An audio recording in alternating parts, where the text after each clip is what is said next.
Bismillahirrahmanirrahim.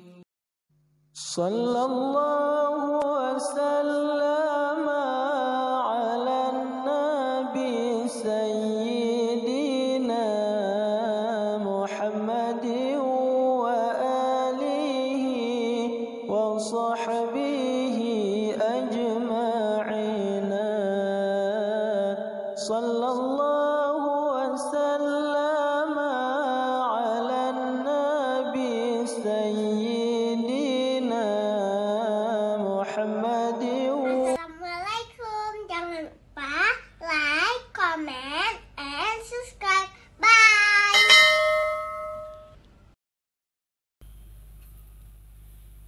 Assalamualaikum warahmatullahi wabarakatuh. Alhamdulillah rabbil alamin, wal aqibatu lil muttaqin, wala udwana illa 'alal zalimin. Asyhadu an la ilaha illallah wahdahu la syarika lah,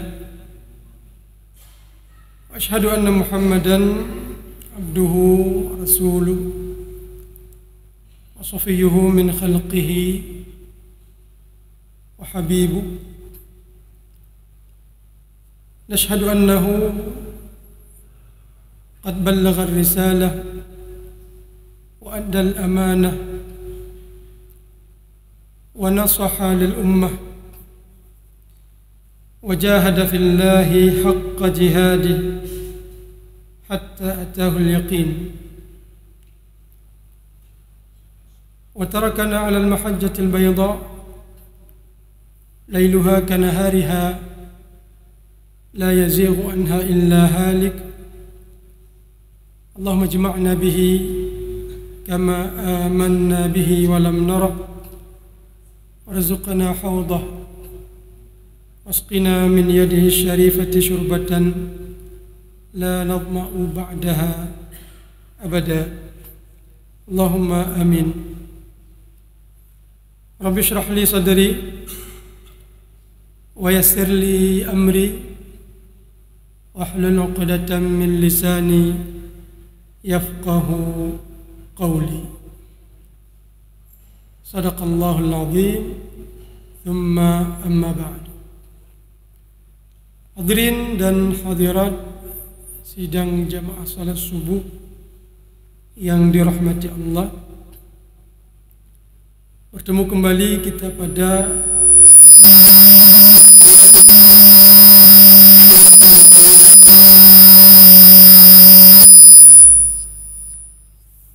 yang masih dalam pembahasan seputar kejadian-kejadian dan hikmah-hikmah bisa kita ambil pelajaran-pelajaran dari peristiwa Perang Badar.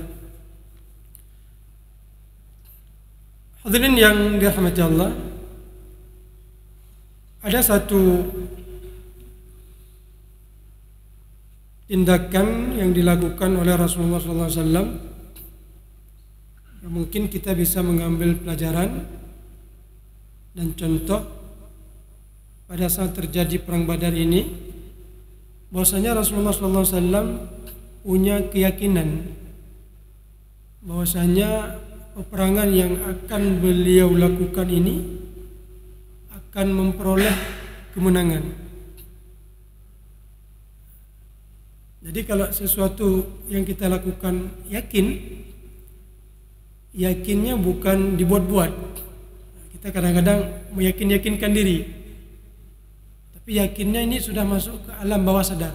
Biasanya begitu ya, kalau kita yakin terhadap sesuatu yang kita lakukan akan memperoleh hasil yang bagus, dan itu bisa masuk ke alam bawah sadar kita, memang betul-betul yakin.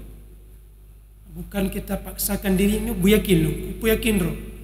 Tapi hati kecil kita, hati bawah sadar kita mengatakan ragu-ragu. Nah, itu tidak akan tercapai. Artinya tidak betul-betul yakin. Nah, ini sesuai dengan hadis Nabi SAW dalam hadis Qudsi. ana inda dhanni 'abdi bi. Jadi kita itu sesuai dengan apa yang kita yakini, apa yang kita duga terhadap yang diberikan oleh Allah kepada kita. Ini kayaknya ini sukses. Saya yakinnya hati kecil saya mengatakan demikian. Itu biasanya sukses. Tapi kayaknya saya gagal. Hati kecil kita mengatakan demikian.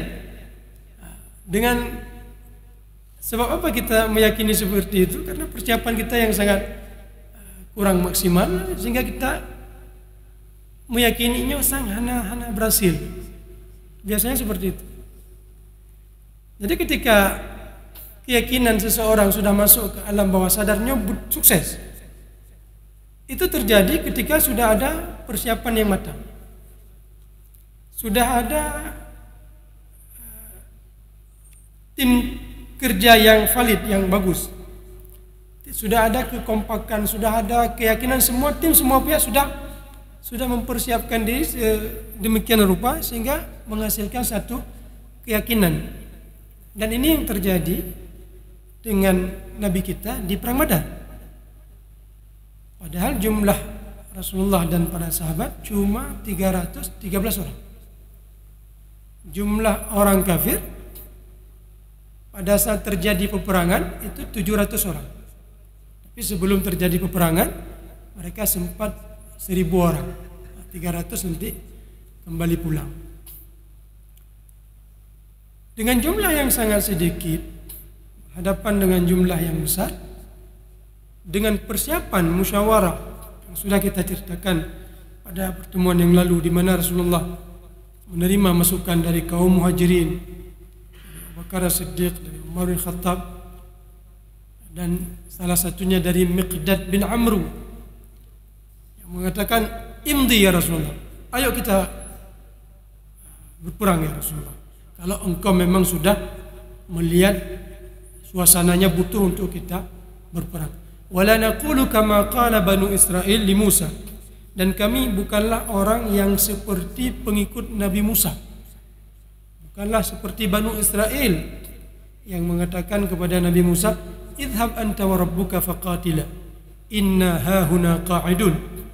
Tapi kami adalah mengatakan idhab anta wa rabbuka faqatila fanahnu ma'akuma muqatilun.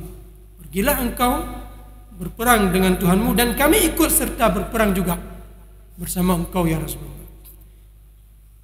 Kemudian juga Sa'ad bin Mu'adz, sudah kita ceritakan juga bagaimana beliau mengatakan, ya Rasulullah, kalau engkau pergi harus melewati sebuah laut dan engkau masuk ke dalam laut itu, kami juga akan ikut. Jadi kondisi-kondisi ini, semangat ini yang Rasulullah peroleh dari para sahabat menghasilkan satu keyakinan. Ya, jadi keyakinannya bukan dibuat-buat, memang dari hasil kinerja Rasulullah, dari hasil motivasi Rasulullah, dari hasil rembuk musyawarah Rasulullah, menghasilkan satu keyakinan, insya Allah tanya tinggal menang. Ya, makanya setelah itu Rasulullah datang. Ini besoknya terjadi peperangan. Datang ke tempat yang di situ akan terjadi peperangan. Apa kata Rasulullah?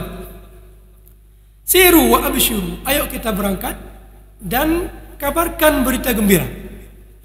Karena hasil dari keyakinan. Dan keyakinan ini diperoleh dari hasil usaha, bukan dibuat-buat. Ya. Siru wa abshiru, ayo kita berangkat dan kabarkan kabar gembira. Fa inna Allah Ta'ala qad wa'adani ihdat ta'ifatain. Allah telah menjanjikan kepadaku akan salah satu di antara dua kelompok ini. Maksudnya kita akan memperoleh kemenangan. Wallahi laka'annil an, demi Allah seakan-akan aku sekarang. Begitu yakinnya Rasulullah SAW. Padahal jumlah cuma 313 orang, berhadapan dengan jumlah yang 3 kali lebih banyak. Tapi Rasulullah begitu yakin, laka'annil an, seakan-akan aku sekarang. Jadi kemenangan itu sudah terlihat di depan mata. Begitu yakinnya Rasulullah SAW setelah melakukan persiapan dan motivasi kepada para sahabat. Laka'annil an anzur ila masari'il qaumi. seakan-akan saya melihat bangkai-bangkai korban-korban dari pihak musuh. Sekarang saya melihat sendiri korban-korban yang akan berjatuhan di tempat ini besok. Ini kalau dalam istilah modern sekarang ini disebut dengan visioner, ya, memikir panjang, jauh. Pandangan Rasulullah itu jauh ke depan. Jadi keyakinan itu yang akhirnya dihasilkan, diperoleh hasilnya oleh Rasulullah SAW. Dan ini bukan dalam satu momen saja Rasulullah seperti itu. Ini tahun kedua Hijriah, di bulan suci Ramadan. Nanti di bulan Syawal tahun kelima Hijriah, 3 tahun kemudian akan terjadi satu peperangan lagi yang disebut dengan Perang Khandaq, Perang Ahzab, digali parit. Pada saat Rasulullah bermusyawarah, setelah mendapat kabar bahwa musuh sudah berkoalisi, itu Quraisy dengan Khatafan, dengan mengumpulkan sebanyak 10.000 pasukan akan datang menyerang Madinah, yang jumlah penduduk Madinah dengan laki-laki dan perempuan dan anak-anak semuanya itu cuma 10.000 orang. Jadi sama dengan jumlah tentara musuh. Sedangkan jumlah pasukan yang bisa berperang cuma 3.000 orang. Maka Rasulullah SAW bermusyawarah, kemudian dapat usulan dari Salman Al-Farisi, "Ya Rasulullah, nahnu idza husirna khandaqna." Kami kalau dikepung, diserang banyak seperti itu, kami buat parit. Maka pendapat ini diterima oleh Rasulullah SAW. Kenapa? Karena ini yang paling meyakinkan untuk bisa menyelamatkan diri dalam kondisi musuh 10.000 orang dan jumlah kita cuma 3.000 orang. Maka dipilihlah tempat untuk digali parit yang jaraknya 5 km lebih, kemudian lebarnya 4 meter lebih, kedalamannya 3 meter lebih. Kemudian digalilah parit itu dengan ditugaskan para sahabat, setiap orang menggali, ini 10 orang menggali 40 zira namanya. 1 zira itu hampir setengah meter, ya. Saya sudah membagi-bagi dan mengkali-kali. Hasilnya itu 1 orang menggali 2 meter kurang sedikit. Karena kalau 2 meter digali oleh, kan jaraknya 5 km. 5 km. Berarti kalau 2 meter 1 orang itu membutuhkan pasukan 2.500 orang. Itu kalau 2 meter. Tapi jumlah pasukan kaum muslimin yang sudah sanggup berperang pada saat itu 3.000 orang. Berarti kan 2 meter kurang 1 orangnya. Kalau 1 orang, kira-kira kalau kita ditugaskan menggali parit itu berapa lama? Yang lebarnya itu 4 meter, kedalamannya 3 meter. Diberi tugas kita menggali sejarak 2 meter. Kira-kira berapa hari kita butuh untuk bisa selesai melakukan tugas itu? Pada urut kira-kira. Nyatanya itu tugas 2 meter, dalam 3 meter, lebar 4 meter. 2 hari? 3 hari? Paling 4, paling dalam kondisi perang, kan? Dalam kondisi perang memang sangat serius, sangat menghemat waktu, sangat tidak main-main. Mungkin 4 hari sudah selesai, dan harus diselesaikan dalam tempo 4 atau 5 hari. Kenapa? Karena jarak dari Mekah ke Madinah itu 5 hari. Jadi ketika perang Uhud, tentara Abu Sufyan dengan rombongan itu menggiring pasukan dari Mekah itu sampai ke Madinah 5 hari. Dan perang Ahzab juga memakan waktu sampai sekitar 5 hari juga. Kecuali hijrah Nabi SAW. Nabi berangkat hijrah tanggal 1 Rabiul Awal, sampai ke Madinah tanggal 12 Rabiul Awal. Kok bisa lama sekali? Yang pertama, Rasulullah menempuh jalan yang bukan jalan yang biasa dilakukan. Agak belok-belok. ini sudah memakan waktu. Kemudian Rasulullah singgah di Quba. Jadi ketika sampai dekat Madinah ada sebuah tempat namanya Quba, itu tinggal di situ sampai 4 hari. Ya, jadi kalau dari tanggal 1 Rabiul Awal sampai tanggal 12 berarti 12 hari. Dikurangi 4 hari, 8 hari. Ya, kurangi 4 hari di Quba. Kemudian jalannya yang belok-belok agak menyita waktu, ya lebih kurang dikurangi sekitar 2 hari lagi, 6 hari lah Rasulullah sampai secara normal, tidak terburu-buru ke Al-Madinah Al-Munawwarah. Maka masing-masing orang itu menggali sekitar 2 meter dalam kurun waktu jangan lebih sampai 4-5 hari. Yang ingin kita sampaikan di sini adalah pada saat para sahabat sedang menggali parit itu, ada satu besar yang para sahabat itu mengeluh pada saat itu tidak mampu untuk memecahkan batu itu, sampai mereka mengadu ke Rasulullah SAW. Pada saat mereka mengadu ke Rasulullah SAW, maka Rasulullah SAW fa'akhadhal mi'wal, mengambil baci, alat untuk memukuli batu itu. Kemudian pada saat Rasulullah pecahkan, ya, Allahu Akbar, kata Rasulullah SAW. Ya, u'titu mafatih Syam, aku diberikan pintu untuk masuk ke negeri Syam, kunci untuk masuk ke negeri Syam. Keyakinan juga. Dari mana Rasulullah peroleh keyakinan padahal kondisi musuh 10.000 orang, kondisi Rasulullah dan para sahabat cuma 3.000 orang?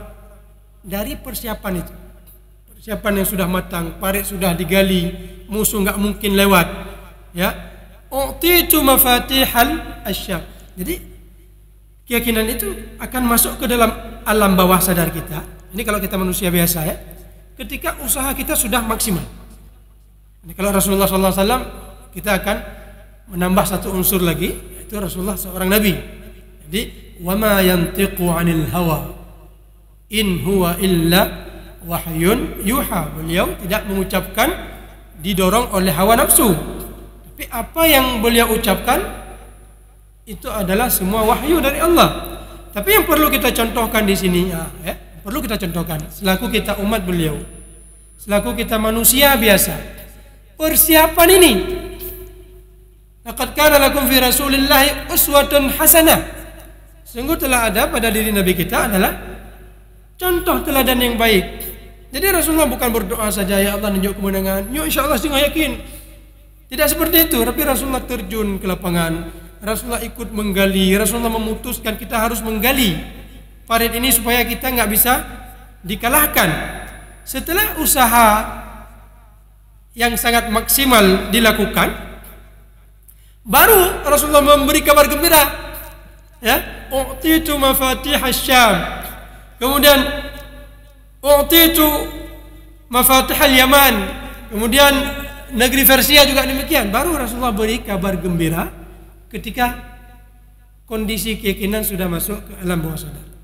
Dan ini juga Rasulullah lakukan di perang Badar, di perang Ahzab, kemudian di perang melawan masyarakat Taif.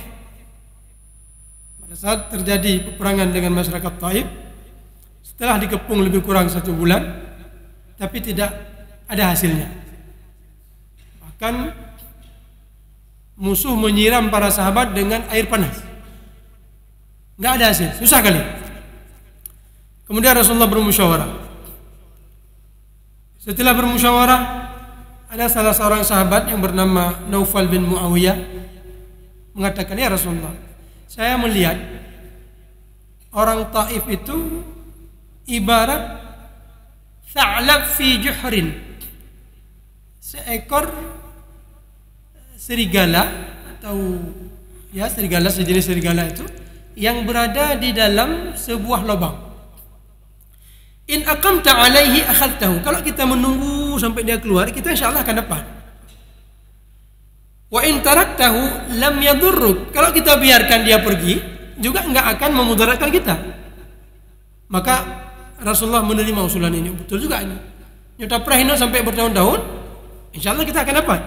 Tapi kalau kita biarkan dia bebas juga nggak akan mengganggu kita. Kenapa? Karena kaum muslimin pada saat itu sudah kuat. Di Madinah, di Mekah sudah menjadi kawasan kaum Islam, kaum muslimin. Maka yang tersisa di Taif itu hal yang sangat yang sangat mudah. Kemudian datang para sahabat, ya Rasulullah, kalau begitu, ya, engkau sudah memutuskan kita kembali pulang. Ud'u ala Thaqif. Coba engkau doakan supaya penduduk Thaqif itu dibinasakan. Apa kata Rasulullah? Rasulullah tidak mau, ya.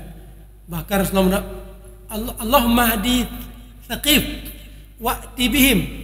Jadi para sahabat meminta, ya Allah, ya Rasulullah, doakan supaya orang Thaqif ini dibinasakan.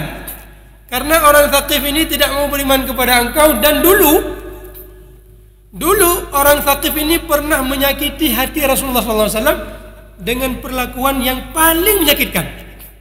Ketika Rasulullah berdarah-darah di perang Uhud, dipikir oleh Sayyidah Aisyah, ini kejadian yang paling menyedihkan bagi Rasulullah SAW. Terbunuh Sayyidina Hamzah, beliau terluka. Maka Sayyidah Aisyah bertanya, ya Rasulullah, pernahkah engkau merasakan melebihi kejadian perang Uhud ini? Maka Rasulullah menjawab, pernah. Ketika aku pergi ke Taif. Jadi Taif itu kalau kita manusia biasa mungkin sangat dendam, nyukup pabe ketika kemenang. Tapi justru Rasulullah SAW, Allahumma hdi Thaqifan, ya Allah, berikan petunjuk kepada Thaqif, wa'ti bihim, dan datangkan mereka untuk beriman kepada engkau, ya Allah. Maka tak lama setelah Rasulullah berangkat dari Taif pergi ke Madinah, kembali ke Madinah, datang utusan dari Taif menyatakan diri masuk Islam. Coba bayangkan kalau Rasulullah pendendam, kalau Rasulullah enggak berpikir panjang, mungkin beliau pada saat itu akan melampiaskan kedendaman beliau, mendoakan supaya dibinasakan penduduk Taif itu sesuai dengan permintaan sebagian sahabat. Apalagi kalau teringat dengan peristiwa dulu yang pernah dilempari dengan batu oleh anak-anak kecil, oleh budak-budak, oleh perempuan-perempuan Taif. Terima kasih.